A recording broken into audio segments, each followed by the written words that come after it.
Presiden ka North Eastern Hill University Students Union NEHUSU, Usandi Sotun, ula syak kemno haka nginingkong halor ka jingshah ka no don kti. Haka ba thombor bernyam penyap yau Assistant Professor ke skul ba, Dr. Alok Singh.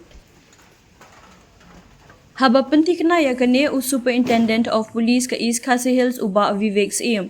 Ula pentip bala kiamno yau new President ka NEHUSU, hadin ke jing mudui ejahar persyak yau da utai Professor na ka Hindi Department. Haba keli SP ula ong ba ka jing tokit kelas dang bat ka jing tuet ban yok kiam yaki weipat ki badon kiti ha ka nika kam thombor kadang ya syakmat.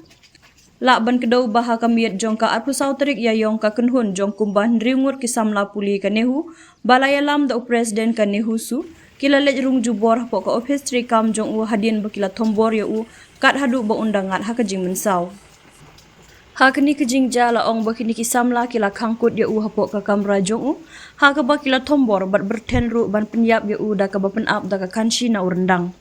Kini ke kam thombor jong kini ki samla kala jaru halor ka jing keno ba uni Professor ulale politik bat temu ban wanra ka jing sngo ya pher hapo ka skul ba.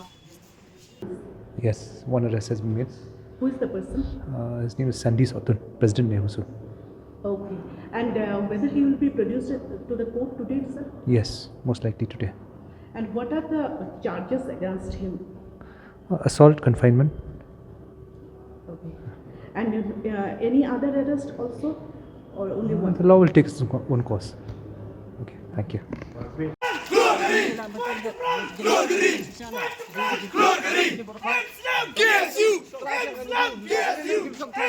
Ini